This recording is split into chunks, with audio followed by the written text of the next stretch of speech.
Alléluia. Amen. Le bruit de la Pentecôte.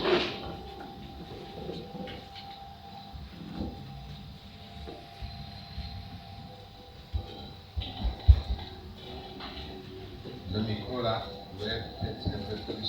La Pentecôte. Je voudrais un lecteur. On va nous lire dans le livre des Actes des Apôtres, chapitre 2, du verset 1er au verset 18. Actes des Apôtres, chapitre 2, du verset 1er au verset 18. Je lis le livre des Actes des Apôtres dans le... Une seconde. Acte 2, premier verset.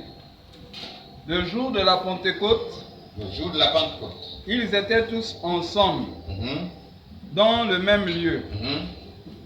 Tout à coup, Tout à coup, il vint du ciel un bruit, vint du ciel un bruit, comme celui d'un vent impétueux. comme celui d'un vent impétueux, Et il remplit toute la maison où ils étaient assis. et il remplit toute la maison où ils étaient assis. Des langues semblables à des langues de feu Mhm, leur apparurent, mhm, séparées les unes des autres, mhm, et se posèrent sur chacun d'eux. mhm. Et ils furent tous remplis du Saint-Esprit, Ils furent tous remplis du Saint-Esprit et se mirent à parler en d'autres langues, et se mirent à parler en d'autres langues. selon que l'Esprit leur donnait de s'exprimer. Mhm. Car il y avait en ce jour à Or, il y Jérusalem avait en ce jour des Juifs hommes pieux mhm, de toutes les nations qui sont sous le ciel. mhm, Au bruit qu'il eut lieu, mhm, la multitude accourut, mhm, et elle fut confondue, mhm. parce que chacun les entendait parler dans sa propre langue. Mhm, Et ils étaient tous dans l'étonnement mhm. et la surprise. Et ils se disent les uns aux autres, Mhm.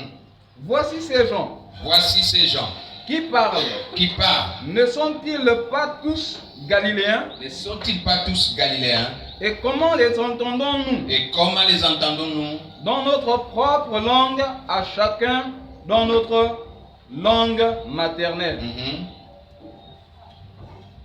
Partès, mhm, Mèdes, Élamites, mhm. ceux qui habitent la Macédoine, la Judée, Oui. la Judée, Mhm, la Cappadoce, mhm, le Pont, mhm, l'Asie, mhm. la Phrygie, La Phrygie. la Pamphylie, Mhm, l'Égypte, mhm, le territoire de la Libye mhm, voisine, des Cyrènes, mhm, et ceux qui sont venus de Rome, mhm, juifs et prosélytes, mhm, crétois et arabes. mhm. Comment entendons-nous parler dans nos langues des merveilles de Dieu? Mhm, Ils étaient tous dans l'étonnement mhm, et ne sachant que penser. mhm, Ils se dirent les uns aux autres, mhm, que veut dire ceci? mhm. Mais d'autres se moquaient et disaient, ils sont pleins de vin doux. Mhm, Alors Pierre se présenta avec les 11, éleva la voix et leur parla en ces termes, mhm. hommes juifs, Hommes juifs, et vous tous qui séjournez à Jérusalem, et vous tous qui séjournez à Jérusalem, sachez ceci, sachez ceci, prêtez l'oreille à mes paroles. et prêtez l'oreille à mes paroles. Ces gens ne sont pas ivres, Mhm, comme vous le supposez, mhm, car c'est la 3e heure du jour. Mais c'est ici ce qui a été dit par le prophète Joël. mhm, Dans les derniers temps, dans les derniers jours, mhm, dit Dieu, je répandrai de mon esprit sur toute chair. mhm, Vos fils et vos filles prophétiseront. Vos jeunes gens auront des visions. Et vos vieillards auront des songes. Oui, sur mes serviteurs et sur mes servantes. Dans ce jour-là, je répandrai de mon esprit et ils prophétiseront. Alléluia.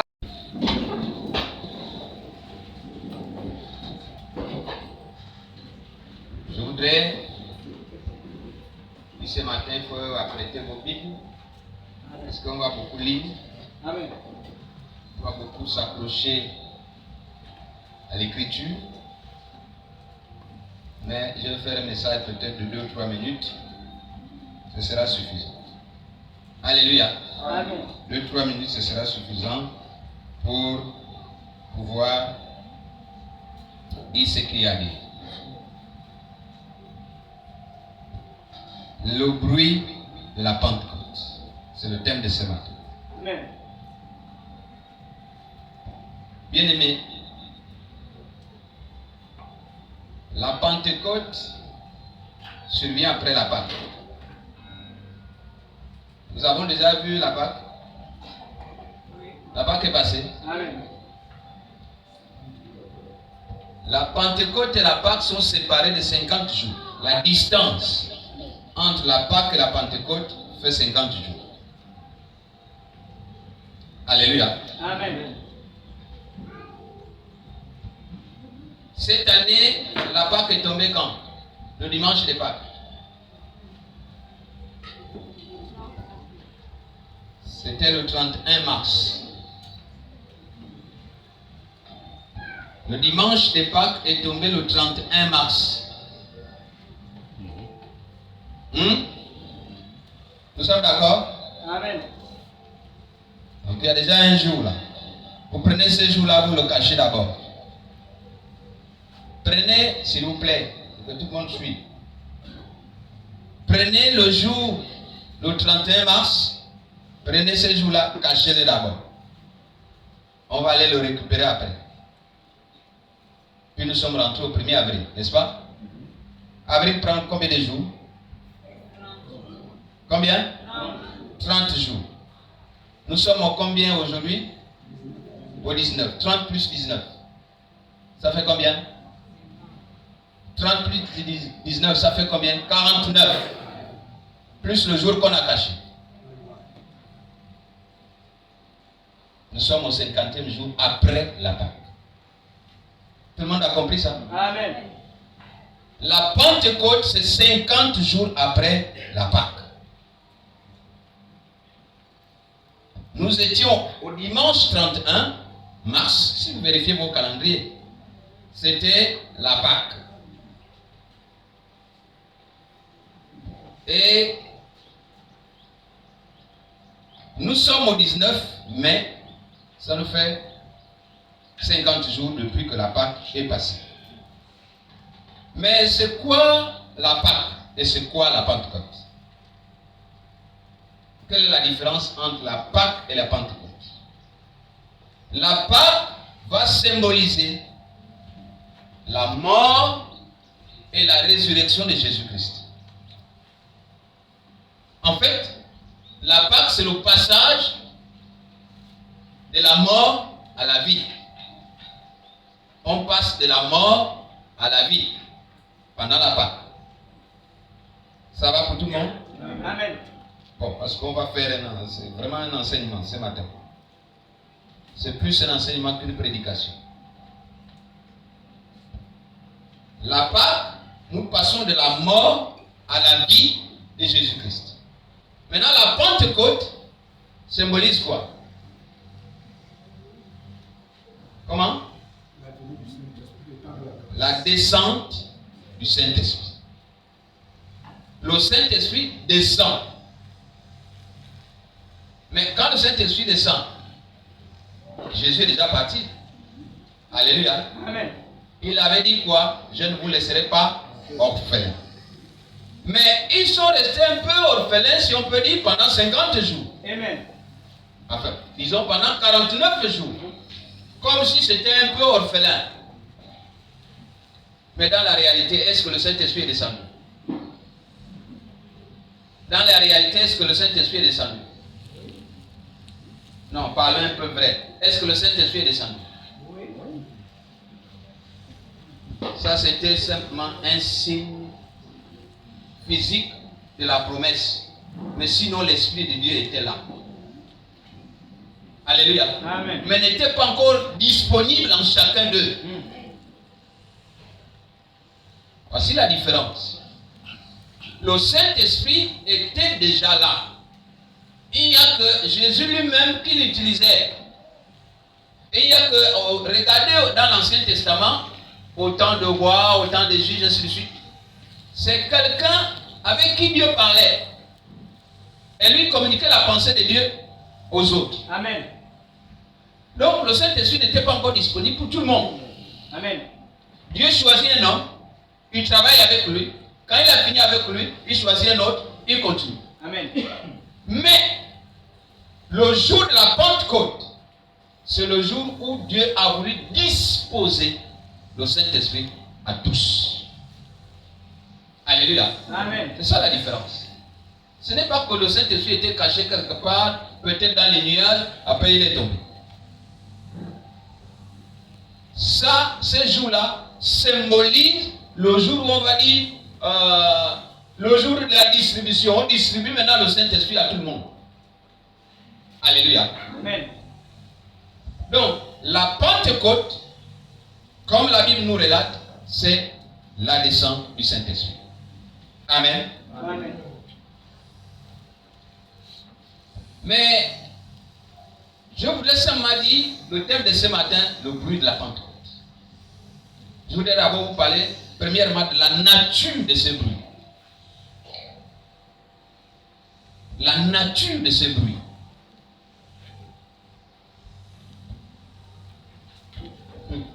Bien aimé. Regardons Acte 2, verset 2. Je voudrais que quelqu'un, si vous avez la version français courant. Quelqu'un a la version français courant? Oui, oui. Maman Raïssa, au moins, elle est collée à sa version français courant. Verset 2. Tout à coup. Attendez que je relise d'abord dans 8 secondes. Là, c'est le français courant. Il vint du ciel un bruit comme celui d'un vent impétueux, et il remplit toute la maison où ils étaient assis. Là-bas, tout à coup, vint du ciel. Un bruit vint du ciel. Comme si un vent violent se mettait à souffler. Et il remplit toute la maison où ils étaient assis. Et il remplit toute la maison où ils étaient assis. C'est un vent violent. Alléluia. Amen. C'est comme vous voyez l'orage. C'est comme vous voyez, il y a des noms que les Américains aiment donner au vent. Katarina, ou je ne sais pas quoi. Ça souffle, ça passe là. Bon. Mais ces vents-là étaient violents. Tout à coup, il vint du ciel un bruit comme celui d'un vent impétueux. C'était un bruit. On va dire, c'était un bruit assourdissant. Mais ce bruit-là est différent du tonnerre. Amen. Ce bruit-là, ce n'était pas un tonnerre. Il est différent du tonnerre.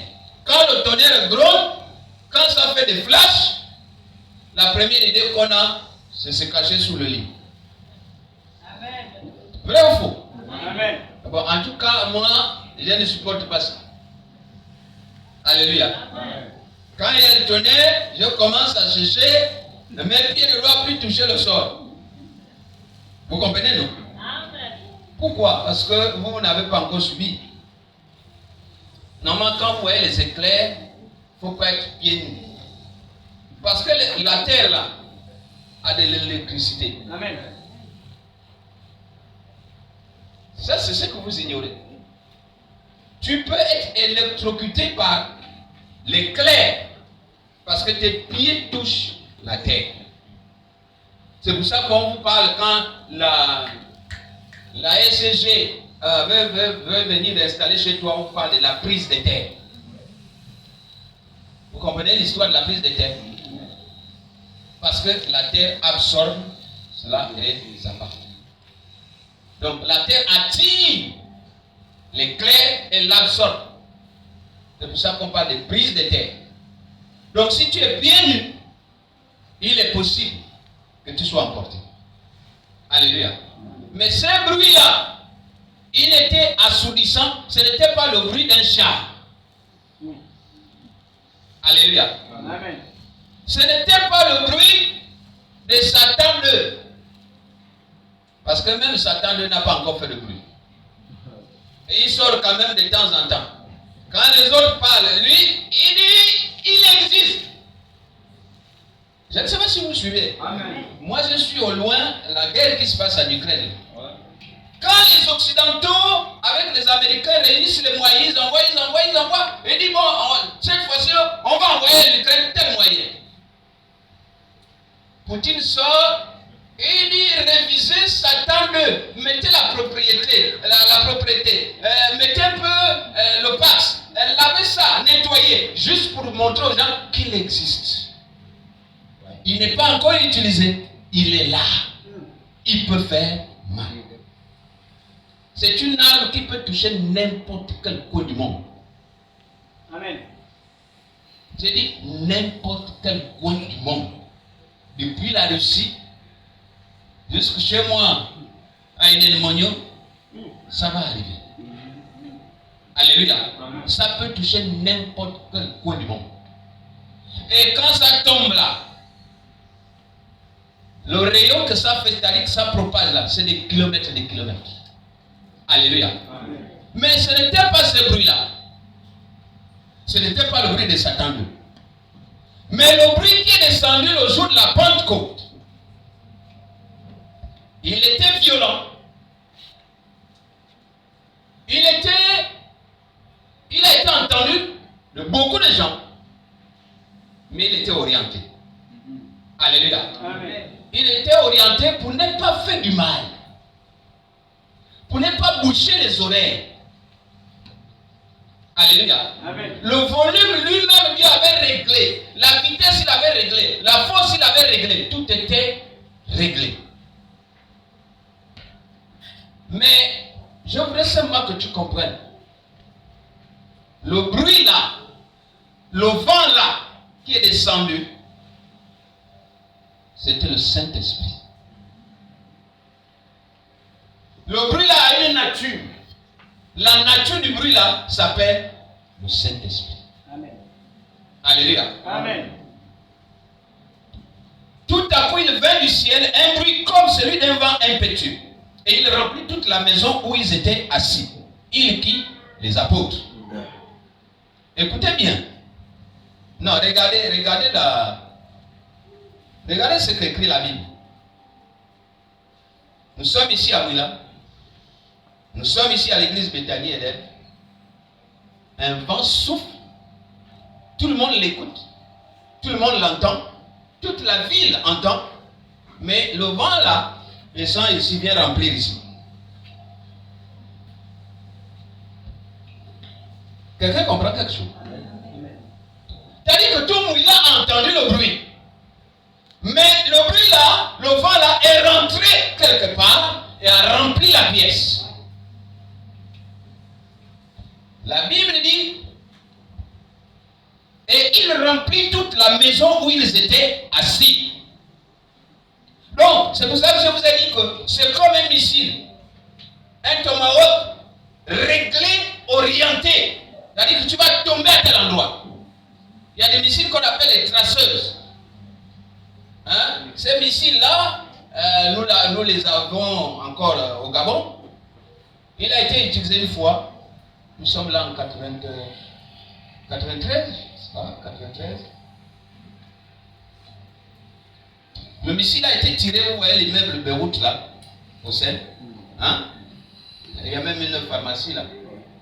L'immeuble Beyrouth. Le missile a été tiré là. Il est monté, quand vous regardez le 7, le marché, petit marché du PK7 là, il y a une entrée là. Mais en haut, il y avait ce qu'on appelait la radio Liberté, la radio de Mbabesso. Et moi, j'habitais les environs de la radio. Là. Donc, dans les 3 heures du matin, on entendait seulement le bruit. C'était la GR qui était autour. Le vent qui venait avec un bruit, il a réglé, le vent là est tombé dans une maison, dans une chambre, dans une salle, et il a rempli toute la salle. Alléluia. Amen. Il a rempli toute la salle. Ce vent-là, ce bruit-là, s'appelle Saint-Esprit. Amen. Alléluia. Amen. Ce n'était pas n'importe quel bruit. Ce n'était pas le bruit du tonnerre. Parce que chaque bruit a un nom. Amen. C'est peut-être le bruit du coq, peut-être le bruit du mouton, peut-être le bruit du tonnerre, peut-être le bruit je ne sais pas de quoi. Mais là, c'était le bruit du Saint-Esprit. Alléluia. Amen. Le Saint-Esprit, quand il arrive dans la vie de quelqu'un, il vient avec un bruit. Il vient avec un bruit. Le Saint-Esprit ne vient pas doucement. C'est pour ça que vous voyez que quand vous recevez la plénitude du Saint-Esprit, parfois la personne s'agite. Et souvent on va prier au nom de Jésus, parfois il n'y a pas au nom de quelqu'un. Il faut qu'on se dise les choses. Parfois il n'y a pas au nom de quelqu'un. On croit que c'est un démon qui est, parfois il n'y a pas de démon. Parce que le Saint-Esprit, la charge qui peut descendre sur toi, peut te secouer. Amen. Alléluia. Amen. Si tu n'es pas prêt, ça va te secouer. Mais ça ne va pas te tuer. Parce que le Saint-Esprit ne vient pas pour faire mal. Si vous voyez dans l'église, quelqu'un en train de s'agiter, quelqu'un se blesse, il n'y a pas le Saint-Esprit dedans. Il est en train de faire son folklore.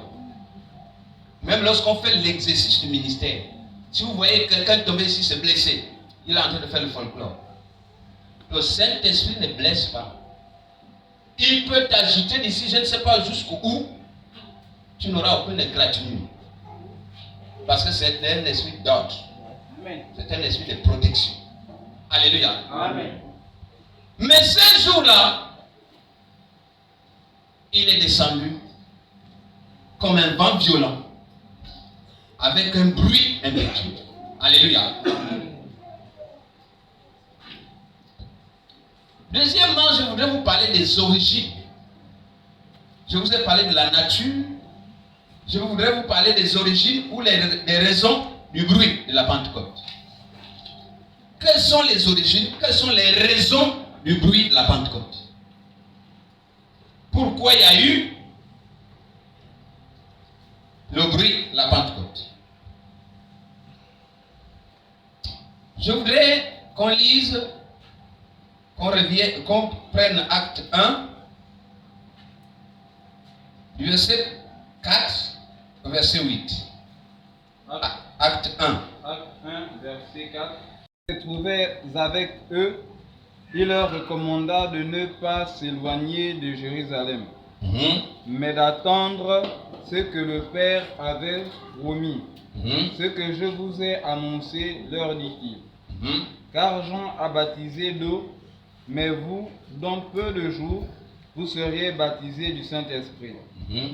Alors, les apôtres réunis lui demandèrent, Seigneur, est-ce en ce temps que tu rétabliras le royaume d'Israël? Il leur répondit, ce n'est pas à vous de connaître les temps ou les moments que le Père a fixés de sa propre autorité. Alléluia. Amen. Le verset 8 dit, mais vous recevrez une puissance, le Saint-Esprit survenant sur vous, et vous serez mes témoins à Jérusalem, dans toute la Judée, dans la Samarie et jusqu'aux extrémités de la terre. N'est-ce pas? Amen. J'ai parlé des origines, n'est-ce pas? Ou des raisons du bruit de la Pentecôte. Pourquoi il y a eu le bruit à la Pentecôte? Première raison, parce qu'il y avait une promesse. Amen. Première raison, la promesse.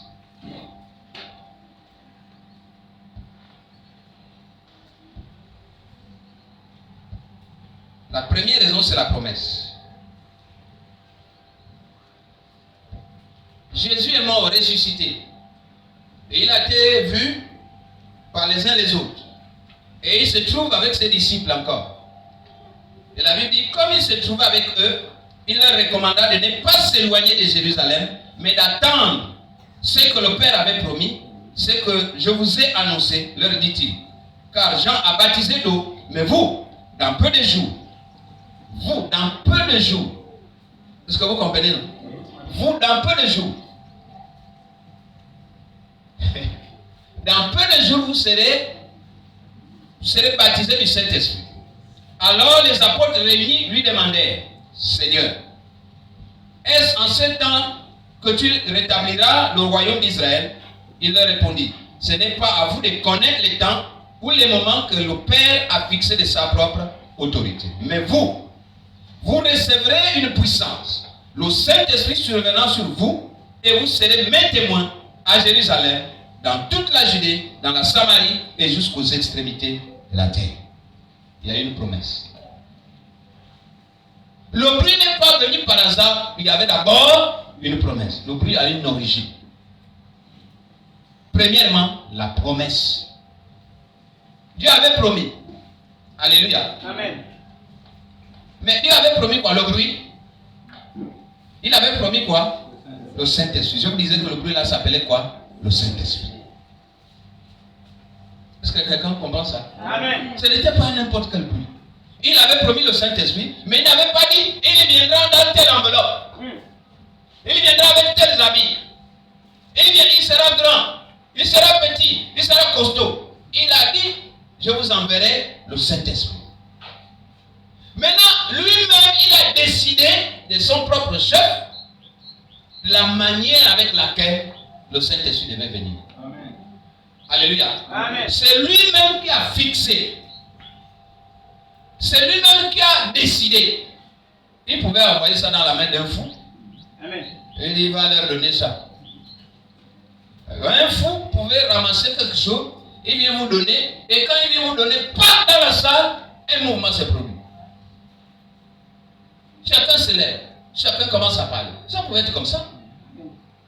Il pouvait décider d'amener un oiseau, d'envoyer un oiseau. L'oiseau se met peut-être à la fenêtre. À partir de là, quand vous le chassez, quand il s'envole là, il y a une puissance qui vient sur vous. C'est Dieu qui décide. Il peut utiliser qui il veut. Il peut utiliser la manière qu'il souhaite. Amen. Alléluia. Amen. Il a dit, je vous fais une promesse. Vous recevrez une puissance survenant sur vous. Et vous serez mes témoins. Mais la puissance qu'il a promis, c'est le Saint-Esprit. Mais il n'a pas dit ça viendra comme ça. Il a seulement dit, dans peu de jours, dans peu de temps, vous recevrez une puissance. Alléluia. Amen. La deuxième raison, pourquoi est-ce qu'il y a eu le bruit à la Pentecôte? C'est l'unité des disciples. Amen. L'unité a provoqué qu'il y ait le bruit. L'unité a provoqué que le Saint-Esprit arrive. Le Saint-Esprit n'arrive pas dans une maison divisée. Le Saint-Esprit n'arrive pas là où chacun a ses intérêts. Amen. Le Saint-Esprit n'arrive pas là où on ne se fait pas confiance. Amen. Le Saint-Esprit arrive dans une maison qui est ordonnée.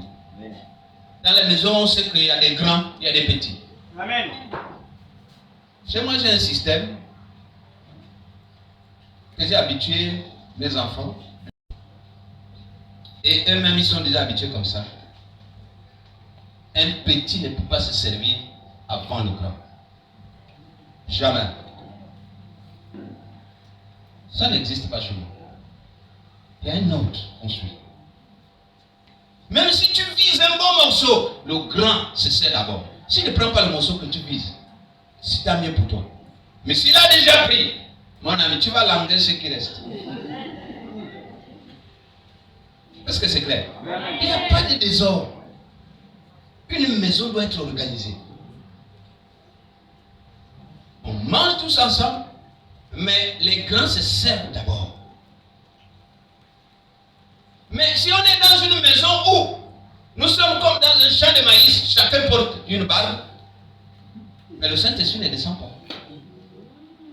Alléluia. Amen. Le Saint-Esprit ne descend pas. Parce que chacun porte une barbe. Chacun est chef. Chacun est maître ou maîtresse. Chacun connaît. Lui là, il parle, il connaît quoi? C'est moi qui connais. Mais toi qui connais, Dieu n'a pas choisi les gens qui connaissent. Amen.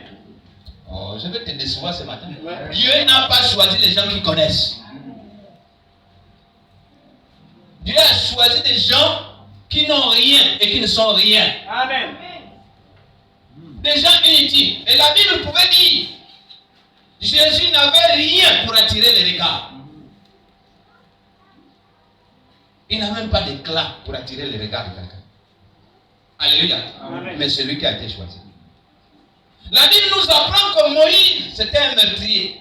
Il avait déjà, au moment où on le choisit, il avait déjà tué. Il avait déjà fait couler le sang. Il avait même enterré sous le sable. C'est la tombe de Moïse. Quand il tue les gens, il enterre sous le sable. Mais quand le vent souffle, le corps sort, on le voit. Et les gens avaient vu, oh, Moïse a tué. Quand il a compris que les gens m'ont découvert que j'ai tué, il a fui l'Égypte. Mais c'est celui-là que Dieu est parti prendre et dit, répare là-bas. Alléluia. Amen. Dieu va prendre David. Mais David, c'est un adultérin. David, c'est un meurtrier. David peut prendre ta femme et toi-même, il te tue. Amen. C'est ce que David a fait, non? Amen. Il prend ta femme. Toi-même, il te tue. Il fait les enfants. Alléluia. Amen. Mais c'est celui-là que Dieu a choisi. On peut citer beaucoup d'exemples dans la Bible. Ce n'étaient pas des gens bien. Dieu, lorsque tu es déjà bon, Dieu n'a plus besoin de toi. Tu es devenu, tu n'es plus intéressant. Alléluia. Amen. Parce que tu n'as pas de témoignage devant les autres. Mais quand tu es dans les bistrots, je me suis trompé, c'est aussi des églises. Hein? C'est aussi des églises. Mais prenez le mot église au sens propre. Parce que l'église, c'est un rassemblement.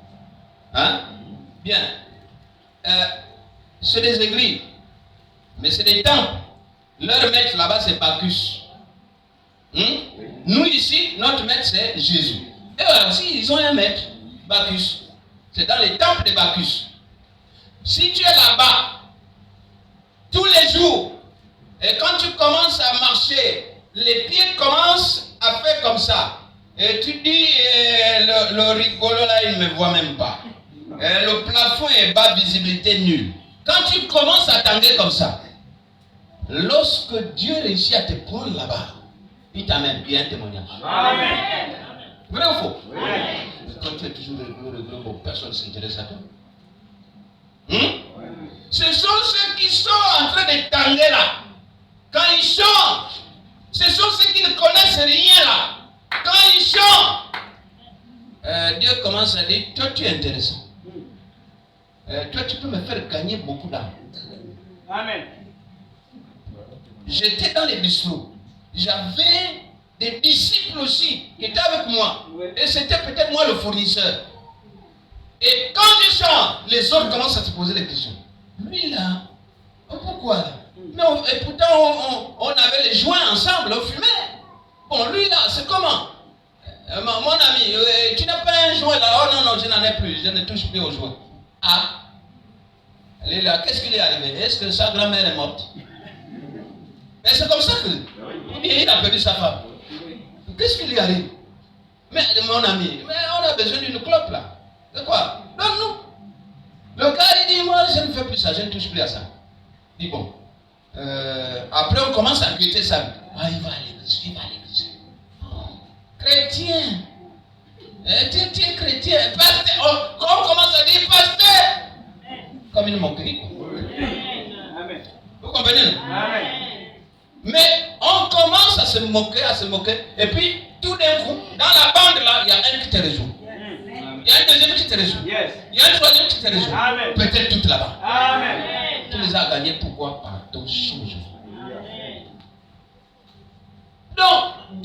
est venu, le Saint-Esprit est descendu pour ceux qui sont mauvais, qui ne connaissent rien, pour les nuls.